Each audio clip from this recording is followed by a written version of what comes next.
Добрый день, дорогие друзья! Сейчас я вам расскажу, как поменять свой пароль, e-mail и название компании TalkFusion.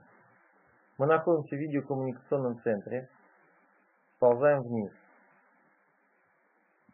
Здесь есть зелененькая менюшка. Это счета и управление счетами. И здесь есть Edit Your Profile, то есть измените свой профиль. То есть опубликуйте, измените свой профиль. Нажимаем. Открывается такая табличка. Здесь вы можете поменять название своей компании. Это то, что будет отображаться на вашем видео e-mail. Вы можете изменить контактный e-mail. Вы можете изменить свои телефоны. И справа есть кнопочка Update, обновить. Если вы хотите изменить пароль, то вы также сюда заходите, ниже пишите пароль 1, подтверждаете, точно такой же пароль вводите. И нажимаете подтверждайте, подтвердить. Вот, собственно, и все. Это такая простая процедура. Спасибо вам за внимание.